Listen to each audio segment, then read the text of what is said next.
Today's guest is a powerhouse in dental operations and organizational transformation.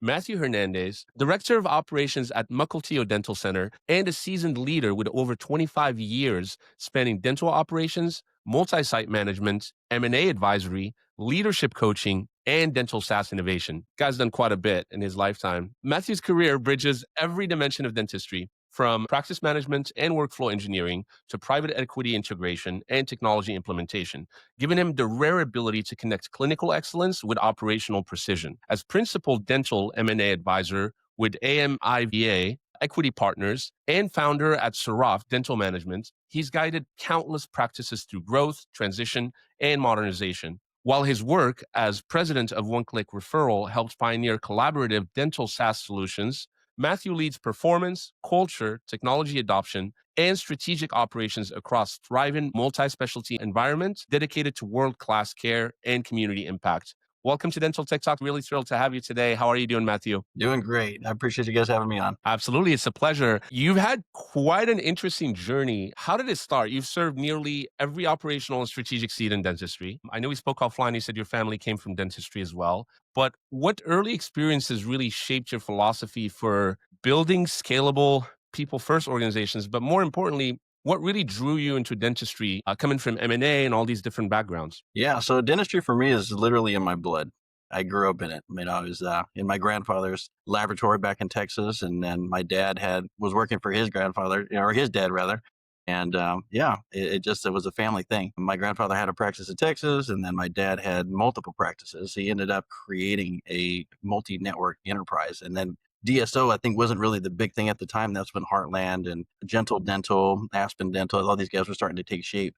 My dad kind of had his own little thing going on. It wasn't private equity backed or anything like that. And watching his passion, that drive, that fortitude, that will to make something happen out of complete thin air, I was along for the ride. So yeah, it really moved me as I moved along with him throughout the years, even in my teens. I was a teenager when I was helping him out doing lab work and working with patients and helping him check people in and out and writing on the little ledger, to help him with his calendar. You know how hard it is to go and read somebody's handwriting, but mine had the best handwriting, so he put me in it. But yeah, so just watching him take shape with his group got me involved and really was inspiring. So yeah, I continued it on. And so what was kind of the natural progression, right, before we ended up at Mukilteo Dental Center? Can you go over a little bit that experience that you had? Was it started with the SOs with your pops and just slowly transitioning into your own kind of career path? Exactly. Yeah. So starting with my dad, I was working with him. He had practices in Texas. Did tons of work with a lot of doctors. And yeah, once he was in Seattle, Washington, he wanted to scale and grow. He loved Washington. So yeah, he ended up doing that for about 15 years or so. And then he exited out of dentistry. I was at crossroads in my life. I was in a denturist program while I was here. He had a lot of denture and partial patients. So he's like, hey, go become a denturist. I'm like, I was wanting to go that way and become a cardiologist, but I'll go this way and do denturist so I can help you out. So I ended up doing Wow. Yeah, so I ended up doing that. And then I was like, okay, how can I grow this? He exited, everything's gone. How do I start over? I love this too much to just give up on it. So I took it and I ran with it. I kept meeting other individuals. I partnered up with another denturist colleague of mine. We ended up creating a DSO and started that one. That was Seraph Management International. So I had practices all over. And yeah, it was just a lot of fun. I loved being able to connect with the patients and create something literally like my dad did out of thin air. When you have it in your heart, it's one of those things nobody can tell you otherwise. You're just kind of stubborn like that. That passionate drive, it's hard to stop. So yeah, I ended up creating practices. Well, I had in total about 35 locations in Washington State. I'm a denturist, so my scope of practice is limited to dentures and partials. I ended up just really focusing on the business. I didn't even need to practice. I had so many clinicians and technicians. We had laboratories. It was a very big organization for me, and it was very fun because again, this is just what I love. So I ended up turning that into my career. Fast forward, after I exited that DSO, I created another DSO, was much smaller. I started having children. Kids give you perspective. I'll do that. Oh my gosh, yes. I couldn't work 20-hour days. I couldn't sleep in the office, wake up, keep moving, making prosthetics at night. So that was my upbringing, and I just couldn't do that anymore. So I ended up exiting out of that one DSO and creating a new one, 6 locations in aggregate. And then we had 3 dental laboratories that serviced them, all internal, which was a lot of fun as well. But yeah, my kids, they just slowed me back a little bit and gave me that perspective. So once I had that group, we had the pandemic. Pandemic was just about to hit, and I exited out of that one literally a month before everything in Washington shut down. I was looking for opportunities, and then I ended up stumbling on professional coaching. I always coached people, just organically through, my network and doctors that I worked with. They wanted to own their own thing, so I helped them get set up. I love startups. I've done 64 startups in my life, so it's a lot of de novo startups. But I ended up moving forward, and yeah, I ended up finding a coaching firm called Endomastery. Endomastery was with Dr. Ace Gorig, and he had basically focused on endodontics across the country. And I'm thinking, wow, my patients will not pay the thousands of dollars for a root canal, whereas they'll take their teeth out and do dentures all day long. So I'm like, how does this endo thing work? So I ended up working with them for a while, and the intention was for me to help endodontists across the country grow and start up practices as well. So I worked with them for about a year and a half and started coaching. It was a lot of fun traveling the country when the pandemic was on. So you know how hard it is to be running through the airport with a mask on, but I'm hustling, trying to get to the gate, and I'm sweating. I'm like, hey, I don't have COVID. I'm just trying to get to my plane. But I made it work. It was a lot of fun. I got to meet a lot of new people. I got to coach a lot of practices and connect with individuals and give my knowledge that I've gathered over the years, to those individuals. Yeah, so that worked out really well coaching. After that happened, I ended up thinking like, well, I've got my daughters now. I'm coaching practices across the country. I miss being in the practice. I miss having my own organization. And I'm third generation. I want one of my daughters to be able to have an opportunity, should they choose so, to be in dentistry too. My oldest, she's 11 now, but she was always with me in the practice. She's definitely a mini Matthew. So I'm thinking, okay, I got to find an opportunity. So I was putting my feelers out, and I came across Fortune Management. And Fortune Management, I talked to one director that was here in Washington when I was in Texas. And yeah, they're like, hey, I got an opportunity for you. And I told my wife, I said, if I find an opportunity that can get me with a group that can be influential for my daughters, like, I'm going to take it. My wife was like, all right, go do it. If you can find it, we'll go. So I ended up chatting with Fortune, and they said, hey, I got an opportunity. It's in Washington. And I'm like, oh, seriously? I told everybody I was out of there. Out of all places, too. Same place that you just came to. I've been trying for years trying to get out of here, but it's like Washington just like kept me back. But yeah, I ended up, it was in Washington State. So like, talk to the doctor, see what you think. I said, okay, what's that going to hurt? I'll talk to the doctor. Well, I talked to the Dr. here, the owner, Dr. Nifam. So I ended up calling her late at night, 10, 11 o'clock at night, my time. We ended up talking for 2 hours at least. All I remember is I ended up stopping the conversation at around 1 p.m. or 1 a.m. at night. And then my wife was like, who are you talking to? I was like, her name's Dr. Nifam. She's amazing. I found a doctor, and she's over in Washington State, and it's amazing. I think it's going to be a great opportunity. So she's like, oh, wow, seriously? So after that moment, literally at the end of that month, I was still doing some coaching plans with Sarah. And I said, all right, I'm done. I'm going to stop this and go cold turkey into working with Dr. Pham and help them grow their organization. They were kind of at a standstill where she was trying to scale and grow, but you need talent. That was one of the things even I was missing. It's really tough trying to find the talent that can help work with you and create that vision of what your future is going to be. So yeah, we ended up dropping everything, drove back 2,000 miles from Texas Central over in West Texas. I'm in a town called San Angelo, and I drove all the way back to Seattle, Washington, which was ironic because my first practice that I started with my other colleague was in Linwood, not more than 10 minutes away. So I had no idea. She didn't know I was there. I had no idea she was here. And then we ended up having to go all the way back to Texas just to meet. So yeah, the rest is kind of history from there. So Mukilteo is kind of like an organic, because I was curious what drew you into that, coming from, the DSO and everything. But it sounds like, you moved to Texas, an opportunity presented itself, you moved back. Before you took that what did you see in the practice that signaled the potential for long-term growth? Because obviously you seem like a long-term vision type of guy.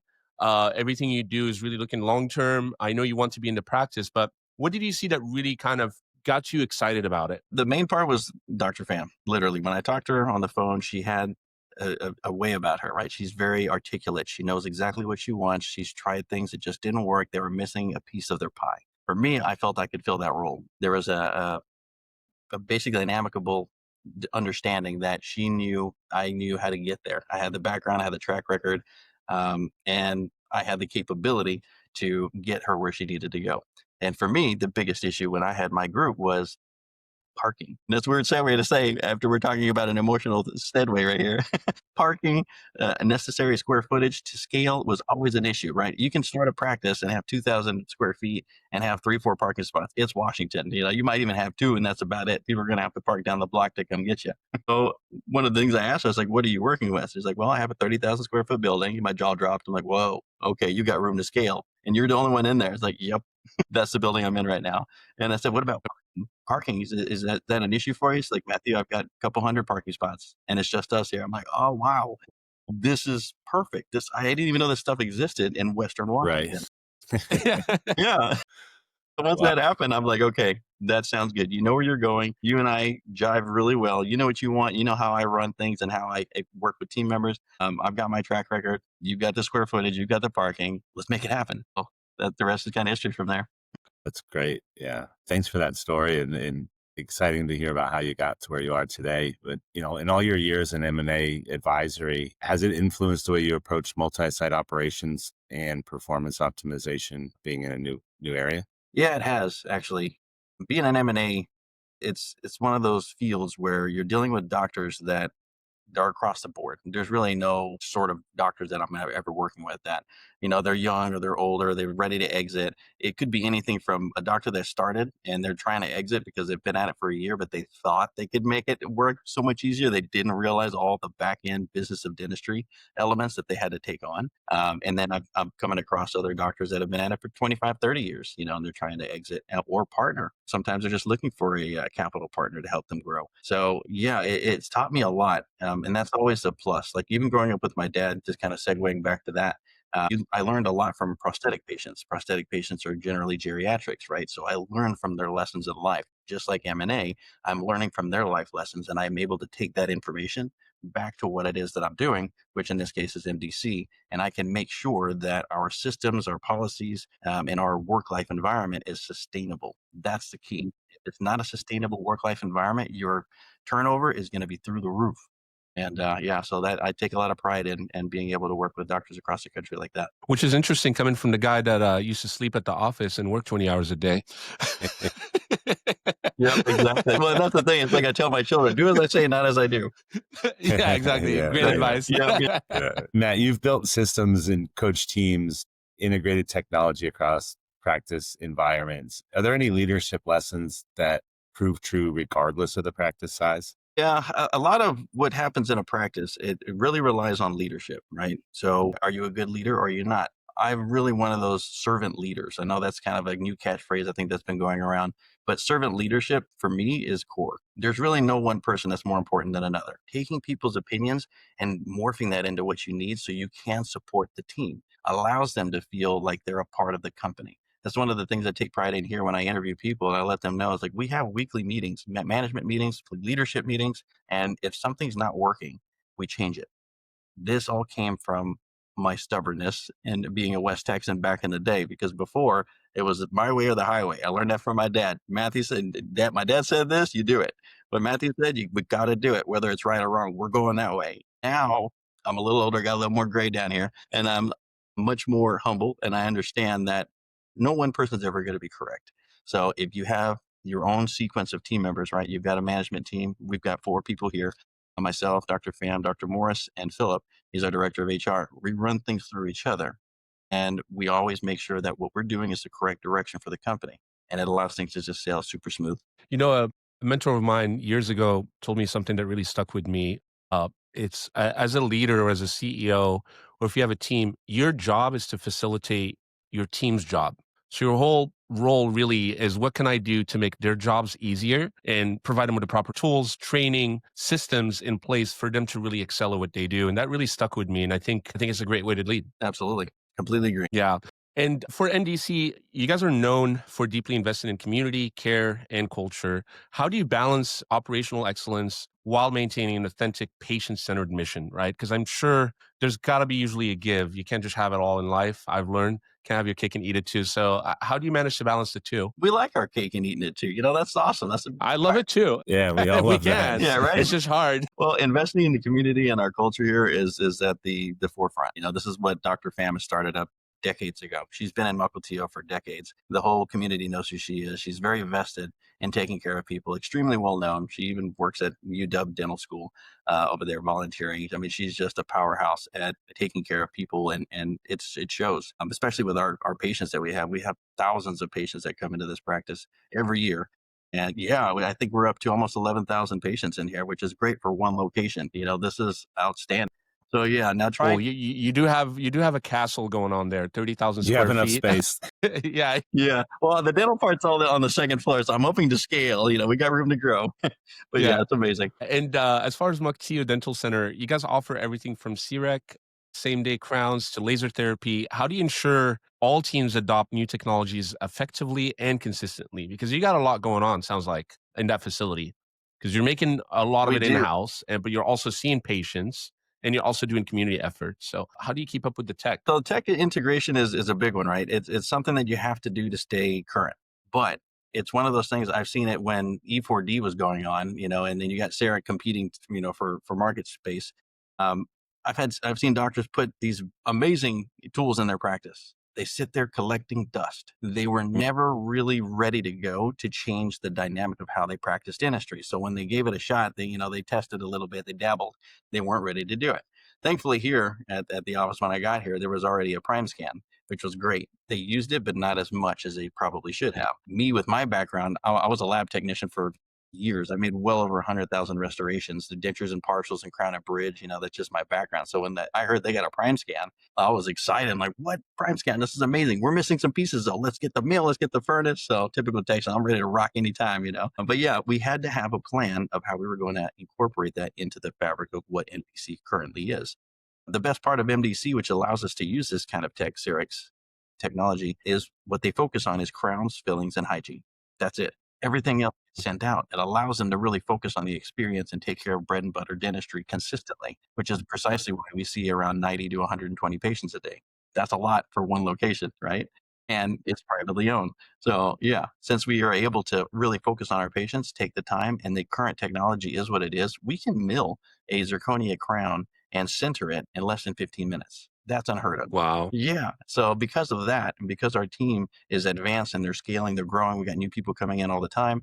They're learning how to do this. It really supports our doctors, it takes care of our patients, and honors the time that they've given. That's like worth out taking a flight to Seattle just for a crown, Matthew. I might be seeing you soon. Yeah, come on out. I'll make sure we'll scan it. I'll make it for you. You're good to go. It sounds like in and out the door within like 30 minutes, an hour, you're done. Yeah. Everything is good. Yeah. And when you evaluate, new tech, especially with the multi-specialty environments, I know you guys focus on three things mainly, but what criteria for you specifically matter the most, right? Is it the clinical benefits, workflow efficiency coming from the DSO business-minded side of your brain, integration, ROI, or something completely different? I would say it's a summary of all those things, clinical benefits, workflow efficiencies. Workflow is always important, right? But it can change too. If you're trying something new, if we got, new tech going on or something going on with one of the rooms, we got to make sure that the consistency is replicable, which again allows us to have a sustainable work-life environment. So all those little key points I try to touch on a complete daily basis, which is tough because I haven't mentioned yet, we're up to almost 70 team members in here. So you've got a lot of different personalities, a lot of capability, and a lot of perspective. And I love that part too, because our workflow can change. And that's the thing that I always let people know. It's like your voice matters. So we talk to you, you see what's going on. We evaluate team members in 90 days rather, and annually. So if they've got something that can help us change things, we take that into consideration and then we focus on making it better. That's the best part of this. Yeah. Seeing all those patients annually, how do you leverage data intelligence to help guide scheduling optimization, case acceptance, or even the patient's experience, maybe for improvements and things like that? I'm sure you guys have heard this one a lot. KPIs, right? Key performance indicators. That's it. That's literally it. Leveraging data specifically for me is where I live. So I love verifying where things are. How many new patients did we have? What's our case acceptance? What, our production versus collections? When, the general side is doing what they're doing, even the specialty side, we've got a consortium collaborative next door. And there's a periodontist, there's a periodontist, oral surgery, prosthodontist, and an orthodontist. So we got a lot of dentists over there. And between that side and MDC side, everything kind of cruising along together. It's an amazing mix. But KPIs is where we live. So I coach them consistently on what I see, and I give them my guidance on what will help them, especially when I'm the one that's talking to the team as well. So being the director in here, I have complete oversight of the whole system, which gives me that perspective. Doctors are in the chair, they're in patients' mouths. They don't get to deal with the back end part. That's where I can come in and fuse the two together. So with all those service mixes, how do you design workflows that help keep the providers aligned with patients supported across all those different types of specialties that you all have? A lot of it's trial and error. I've learned in, I've learned in dentistry the term "go with it." If something's working, go with it. Make it work. If it doesn't, adapt and evolve. If you don't adapt and evolve, things get stagnant, and you start working with a very fragmented model. And the business model can't be rigid like it used to be. I think this is one of the issues where people try to scale and grow. It's extremely rigid, and it doesn't adapt to what the current needs are of the population that they're serving.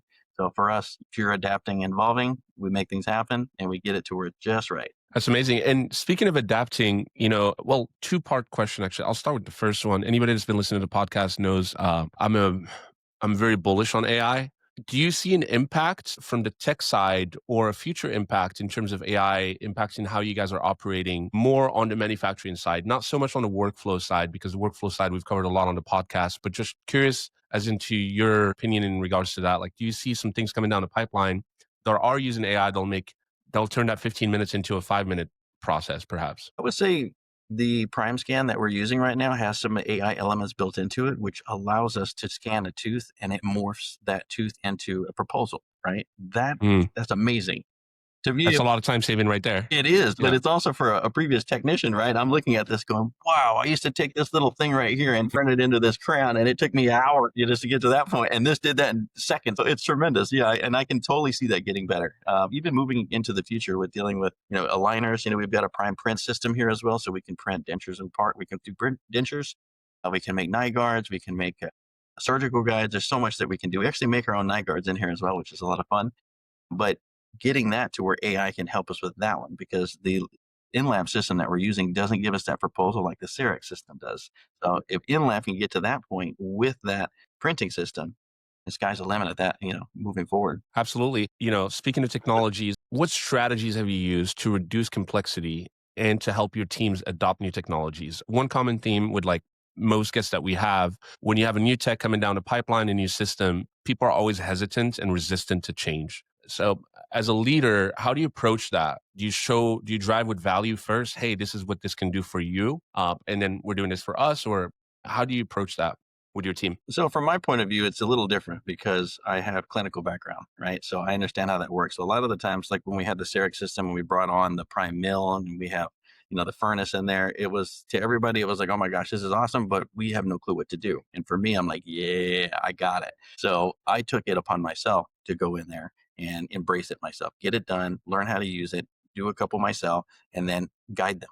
I guide one or two individuals that are our leads. In the back, we have a lead DA, and we have another individual that had some previous experience. So then I coach and guide them through my examples. By doing that, they're not just on their own trying to figure this out and see if it's going to work. Like, I've used this before. I know how it works, and I set the example. So by setting the example, they know it's possible, and they take it and fly with it. It's just giving them that opportunity to say, yes, we can do it. Coming in as a new leader, what would you say which operational innovations at MDC have you created that have had, or as a team, that have had the biggest impact in efficiency or patient satisfaction? Yeah, the biggest one I would venture to say is the department. So when I first got in here, I've been here around 3 years. We didn't have departments. It was very much like a normal dental practice where you have a couple front office team members. Everybody's doing everything. No one's accountable for anything. That to me was a no-no. Like, okay, I can fix that. You did what you did. KPIs. Yeah, KPIs. yeah. So I ended up creating departments, check-in department, the call center department, which we have individual team members that are in our call center that use Weave. Weave's amazing.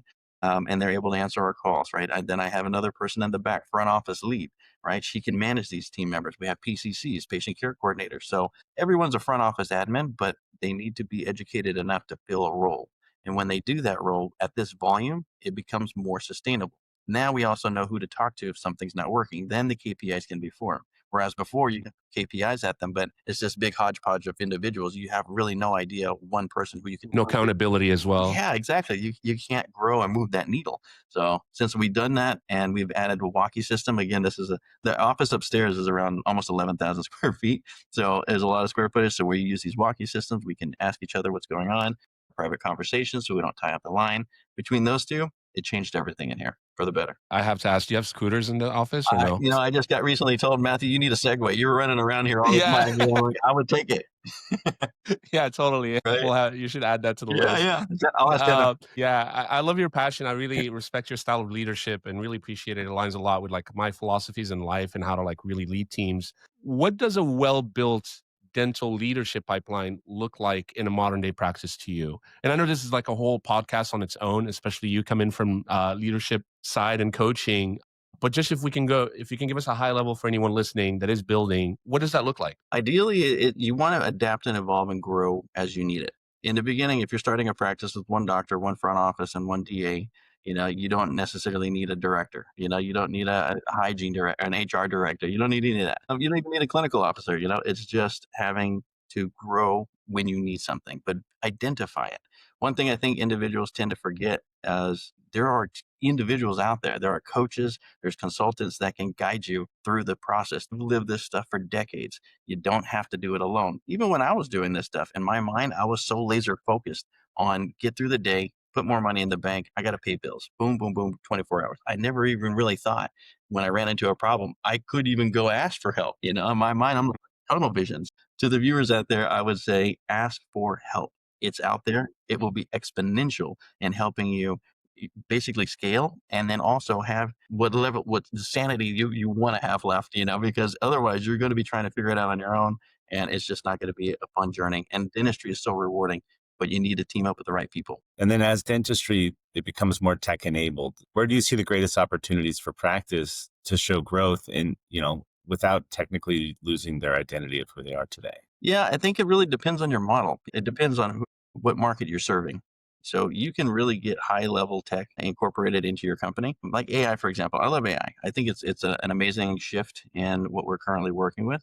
But throwing somebody on to your phones that's an AI chatbot right now with an office that's fee for service and PPO, high level PPO, that experience just tanks instantly. If you don't have that culture, right, and you don't have that dynamic of patient engagement, you can do that right now. I'm pretty sure in the future we're going to get to that point where AI is going to sound just like you and I talking. So you never know, and it's pretty much there, right? Right. And so you'd be surprised. Yeah, it's pretty remarkable. But not losing your identity revolves around honoring what you're giving your patients, right? If you're going to give your patient that customer service, that white glove treatment, right now, it still takes a human being. It takes someone with that passion and that drive and that desire to help and serve people. So if you have that, continue it and compliment them. Don't look at something to replace them, compliment them so it makes their job easier. The easier you make a team member's job, the more they can give those patients, and patients feel that tension's gone. They're not answering calls, text messages, emails. Hold on one second. You're not doing all this at one time. They can actually engage with that team, that patient, and continue to make them feel welcome and feel like they're at their dental home. So do you feel, training or data systems, maybe patient experience or technology, what do you think will matter most in the next 3 to 5 years, in your opinion, with all of your experience? I think the patient experience is by far the most important. I agree. Yeah. It's just one of those things you can't fudge on that. It is what it is. Patients can go, and like in Seattle, let's just say for example, in Washington State, there are coffee shops all over the place, right?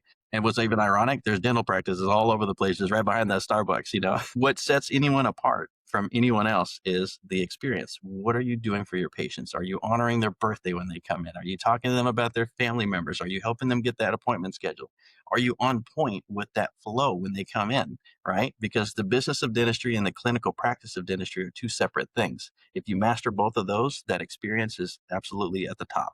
So you've made it at that point if you can master that. You work closely with practice owners, private equity groups. How can the practice prepare now to maximize their long-term value and build that value, whether they're looking to sell down the line or not? I'm assuming most businesses at some point they'll consider selling, whether they're aging out of the business or they want to spend more time with their family. Friends have owned multiple practices, sold most of them, kept one just to keep it in the fam per se, but wanted more free time for themselves. But what would be an advice that you'd give to any practice owners that are listening in order to build that value within their business? Ideally, is make sure whatever you're doing in your practice, make it so it's repeatable and it's duplicable. Systemized? Exactly. Yeah. If you're creating a lifestyle practice, this is a big deal in the M&A world. Is your practice a lifestyle practice? A lot of the M&As that I've worked with, they're 1 million in EBITDA minimum. That's your EBITDA, right? That's not your gross revenue generated. That's EBITDA. So what does it take to get there? right? So if you're at that level, let's say, what have you done to allow someone else to come in and take over? Are your books a mess? Are you going to be in due diligence for a year trying to figure out all the add backs that you got to put back into the equation so you know what's going on and get you a solid valuation? So if you're thinking long term and you're thinking exit, clean it up, make it consistent, and get it to where you've got a long term team. So that way, when the new company comes on board and they do an acquisition, you've got everything set up. It's just literally a plug and a play. I say that it doesn't happen that often, but if you really focus on that, you'll have a much better time going through your M&A experience. That totally makes sense. And thank you for sharing that. And last question for you. We've covered quite a bit. What is the best advice that you have heard or have gotten in your lifetime? The best advice.